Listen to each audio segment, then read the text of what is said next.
A political clash is erupting in Texas tonight. A federal court has blocked the state from using its newly drawn congressional map, one that aimed to flip several Democratic-held districts to Republicans ahead of the 2026 midterms. In a 2-to-1 ruling, the judicial panel said the map was unconstitutional and racially gerrymandered, directly faulting Governor Greg Abbott for ordering the legislature to draw districts based on race.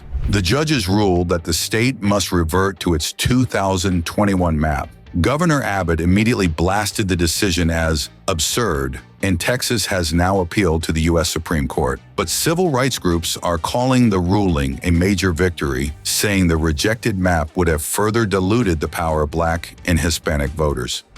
Black and Latino vote strength is diluted by the creation of these districts. And so for that reason, we see the court kind of stepping in and putting a pause on these districts to allow for that type of investigation to happen.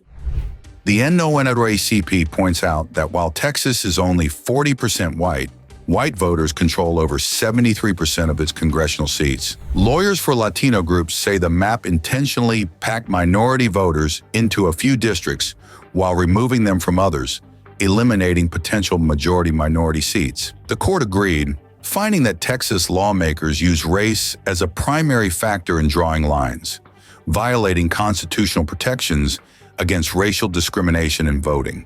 The decision also deals another blow to President Donald Trump, who had pushed aggressively for redistricting efforts in GOP-led states to secure more Republican seats. It is unconstitutional to draw district lines with race as the primary factor.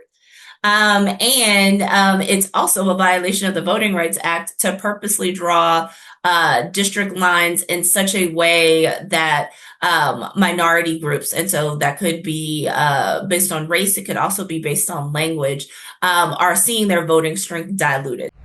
In California, Democrats have approved a new map targeting 5 Republican districts, prompting Trump's team to sue. With Republicans holding a razor-thin 219 to 214 majority in the U.S. House, the stakes could not be higher. A handful of seats will determine control of Congress in 2026, and Texas was key to the GOP strategy.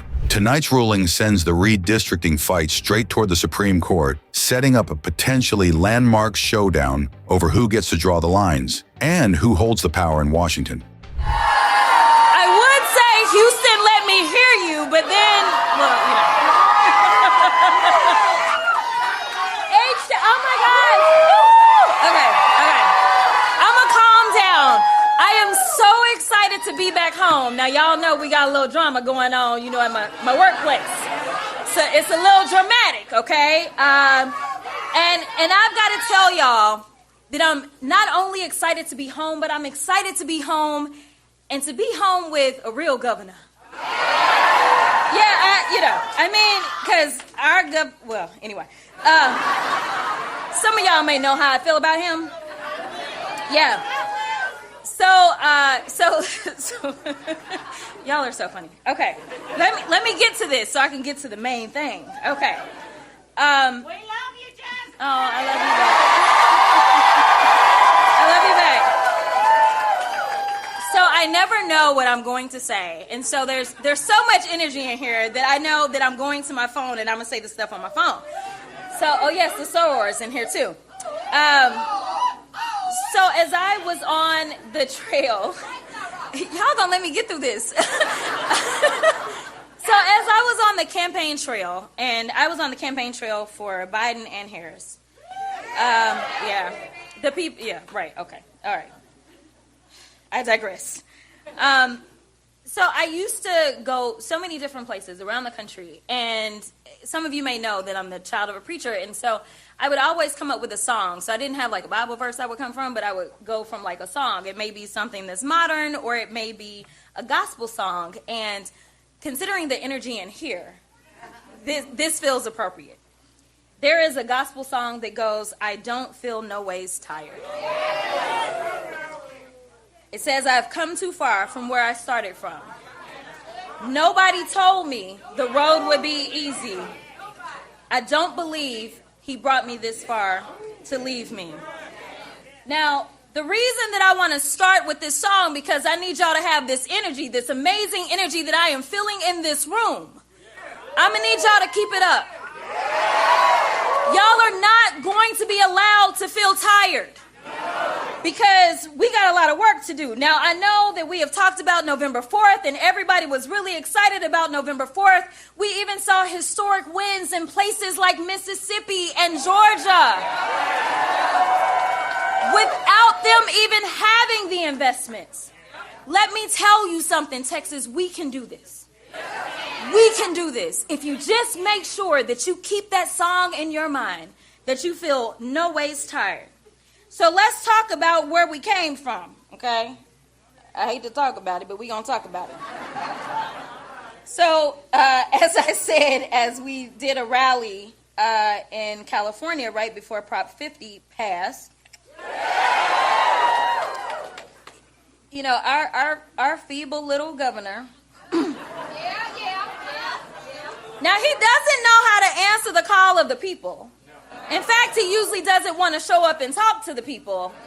But somehow, when that orange line rings, he knows how to pick up the phone and do whatever it is that he is told to do. Now, that's not what leadership looks like. Not at all. That